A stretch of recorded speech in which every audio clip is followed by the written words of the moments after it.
Good morning, everybody. Welcome to this episode of Sunday Driver. In this episode, we're going to be doing the brakes on this 2013 Mazda. Just kidding. We're still working on the old truck. Something that's way more fun.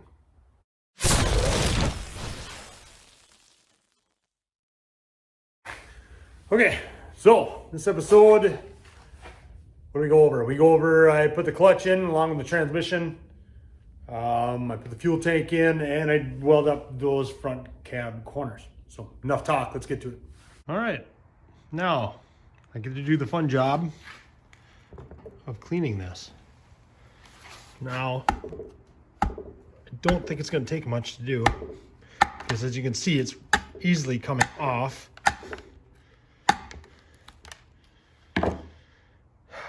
Yep. All right, I got most of it off to give you an idea of how much was on there. So yeah, it's a little dirty. All right, I gave the transmission a quick coat on what I could. I still got to get underneath it more, but I'll do that after it dries. I'll roll it and do it some more. Clutch. I might just say the heck with it and run with this one. I'll clean it up good, and it's got insulation from those dang mice all over it. I'm gonna guess I'm gonna use it. I'll try to clean it up good and we'll see what happens.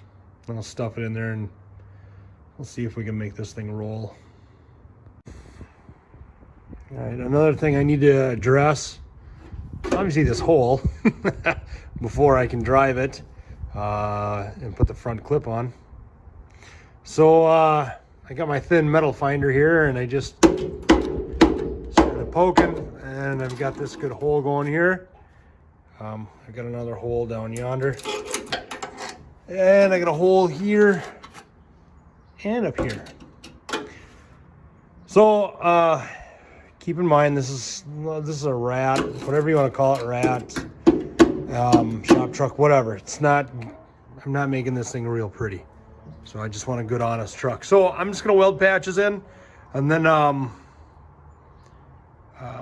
where I can get away with it, and then I'll make this piece, fill this in, paint it, and try to get this front clip on.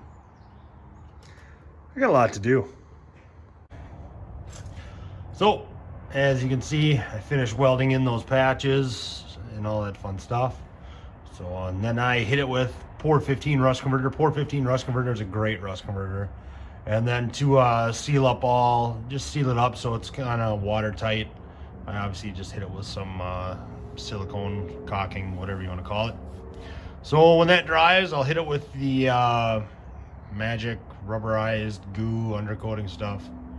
And we'll see how it turned out. So remember, this is a rat. It's not a show truck. I'm just trying to make it so it's functional and it doesn't rot out any more than it has. So I got my front cab corners done. Got them all tight, siliconed up, painted, Port 15 undercoat body stuff. I hit this where the bare metal was from that piece that I made, just with the same paint as the firewall. I know it doesn't match exactly with the cab, but you know, it's like I said, it's a rat. I'll buff it a little bit or scuff it. And then same thing with here. It's all sealed up. So I am, for the most part, I'm happy with it. So yeah, that little bit. I don't think anybody will see the weld. Even if they do, I don't care. Like I said, I'll just scuff that up so it matches the cab and away we go. It's nice and solid again. All right, remember when I said I was gonna use this? I lied. It broke down, I bought a new one. Reason being, the mice have literally destroyed this. All the insulation and everything and grass and everything that they took out, it's stuck in here too much. You can tell springs, you can tell when you look at the springs, this one's higher than this one. The springs are uneven in it. Insulation's packed in here. The throwout bearing, it's shot. You can feel there's something binding in it. I soaked it in oil and even tried to pack grease in here, and it's just, blades of grass were coming out as I packed grease into it. You can still feel it. It's not right. So, and you can tell where it was wearing. I mean, the bearing wasn't working. You can tell it was dragging on this. That's why you have those groove marks on these springs. So I couldn't do it. I don't want to put it together and have this wear out. So wasn't worth it in my eyes. So I broke down, bought a new kit. I'll put that in. I'll know it's good. More money, yay. Part of replacing the clutch includes replacing that pilot bearing. And that's in the back of your crankshaft. Now, you might think I need a puller to do that. No, you don't. What you need is grease inside the hole, like I've got now, and then you need a rod. And what happens is you put that rod inside the hole. You want to make it as tight as you can. This is not super tight. I'm a little nervous this won't work, but we'll try it. Put the rod in there, and then you hit it with a hammer, and then the force of the grease being pushed in pushes against the back of that crankshaft and pushes against that pilot bearing, and the pilot bearing will pop out. So we'll give it a whirl here. Like I said, this rod is not the most ideal for it, but we'll see what happens. So,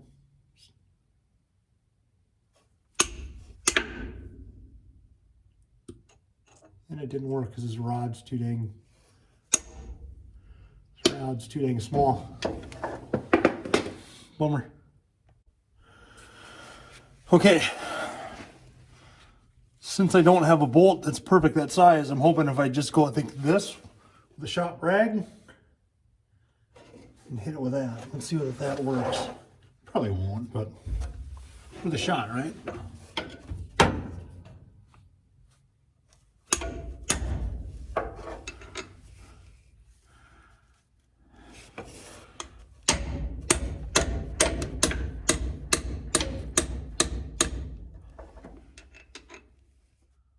And it's not working. Kind of sucks.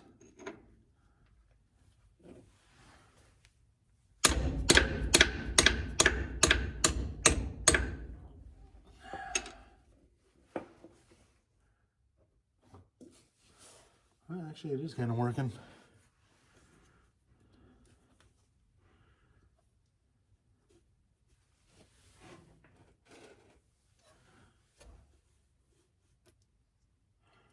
Put a little bit more grease in there. A lot more grease in there. Yeah, it might be working. It feels like, yeah, it's coming out.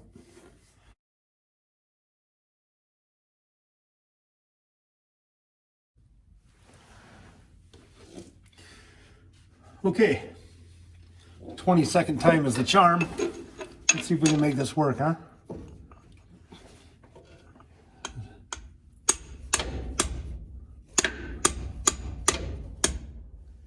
Oh, and there we go. There it is. 18 tries later and 30 pounds of grease, and it comes right out. Yay. Now, after you've cleaned up all the grease out of there and verify that the new bushing is the correct bushing, you're going to want to hammer that in there. Now, I don't have the right driver, so I'm just going to improvise and just use what I have. It's probably not the best idea to do what I'm doing, but it'll work. Maybe. There, it's balanced, right? Yeah, maybe.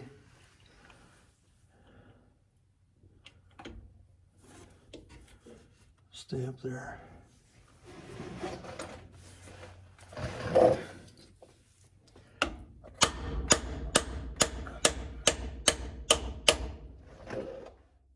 See what it's doing.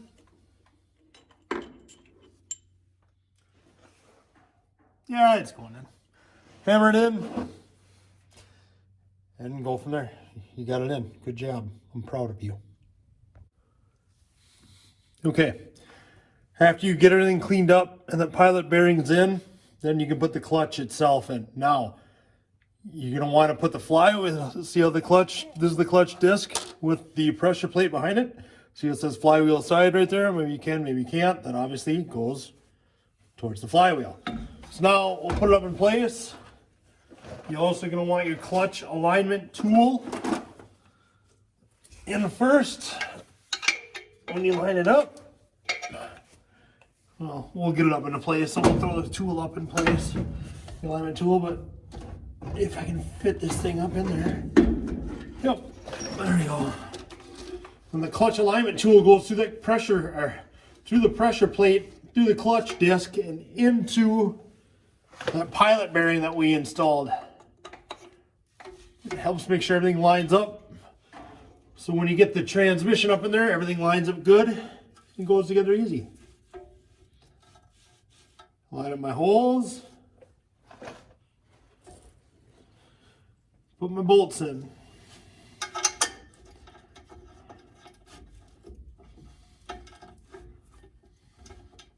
If I can get it to line it up. Which of course is going to fight me. Why? Because it's just the way things go.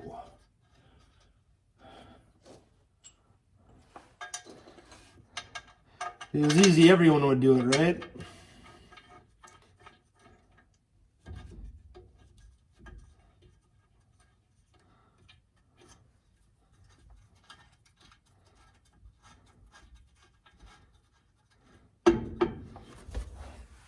Like so.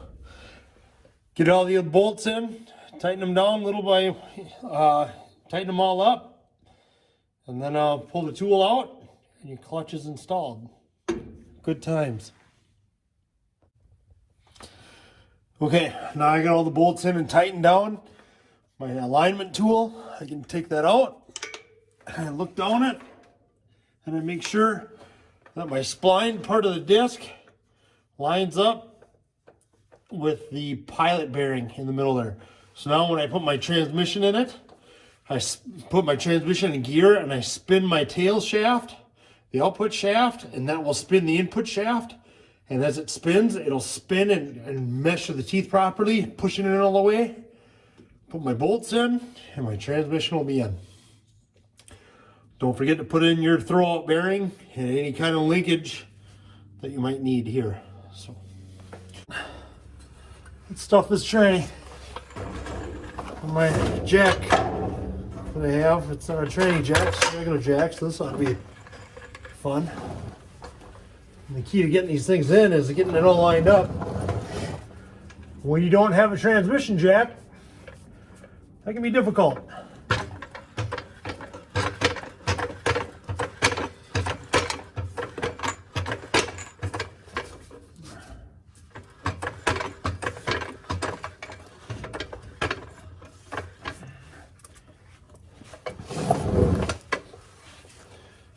Let go of my shirt.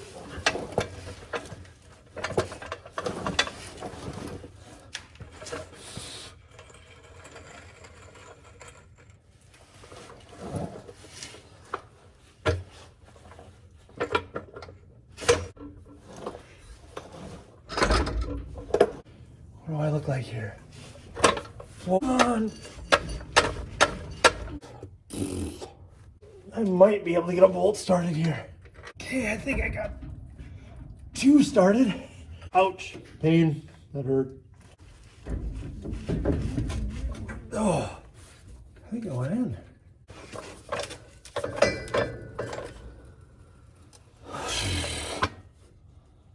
Yeah, it's for the most part in. Good enough.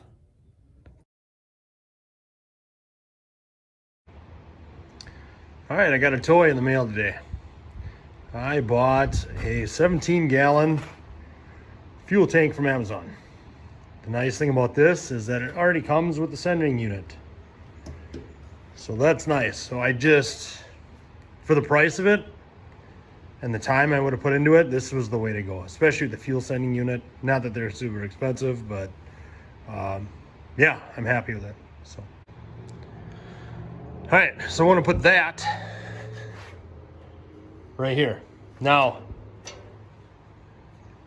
to do that, I gotta make sure I get the bed in the right place. I've got to this cross member right here. You can see it's all bent. I should straighten that out. I gotta move the bed up like an inch or two, but I can't because right here, this cross member is hitting this shock tower. And the shock tower on this side is missing. For some reason it looks like they cut it off, I'm guessing. I don't know. So first things first, These slats are junk. So I'll remove those and then see what I got to do to put it in here. I obviously have to make sure that their rear axle doesn't get too close to it, you know, all that other fun stuff. So, but I should be able to pull it off. Here we go.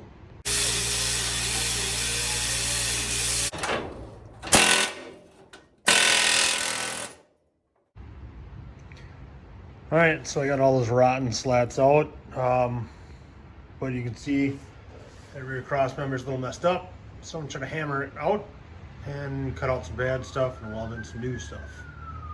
Here we go.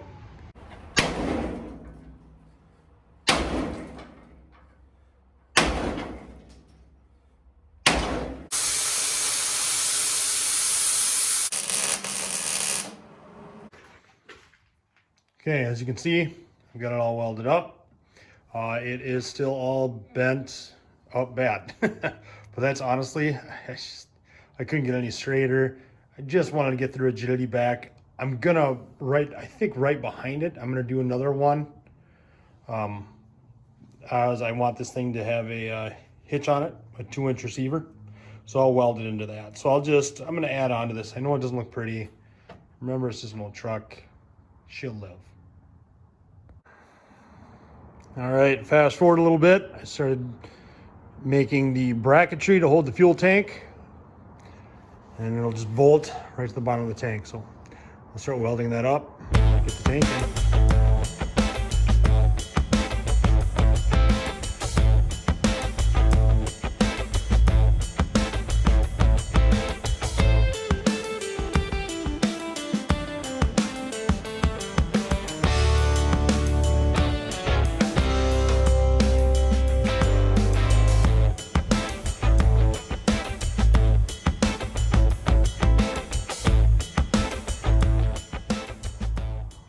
Okay, there's the housing for the fuel tank, the bracketry, the hold down straps, the whole kit and caboodle. You can see I just cut some bolts and did that for the straps on each side. It bolts to the frame. And I did the math. It's a 17-gallon tank. 17 gallon is like 100 and some pounds. I'm not worried about the weight at all with this with weld. So we'll get it painted up and put it in. Yippee-ki-yay. Paint. There it is in the truck. So there it is in all its glory. I'm gonna take it back out because I gotta do rust treatment on the frame. But overall, I'm pretty happy with it. What I did was on the bottom, I put gasket material, just so it's not, you know, the aluminum on the metal, just so it's got a little cushion. And I'll do that under the straps too here, so when I tighten it down. But like I said, I'm not gonna tighten it down now. I just wanted to get a visual, so. But I am pretty happy with it. I think it looks way too nice for this old truck. So, but in the meantime, my garage is destroyed. I've just let it go. So I gotta clean it. So here we go. So, what do I got left? I've got brakes. Yeah. I'm trying to put power brakes in this thing. That's gonna be a pain in the butt. That's the last big hurdle I've got. And obviously the truck bed and cab corners, all that fun stuff. So yeah. So, but I'm not, and the tires, wheels and tires, I'm not gonna go with the bias plies. So they're not cheap, and I'm cheap. So, yeah, thanks for watching. I sure do appreciate it. If you could hit that like and subscribe, you'd be my hero. So thanks again for watching.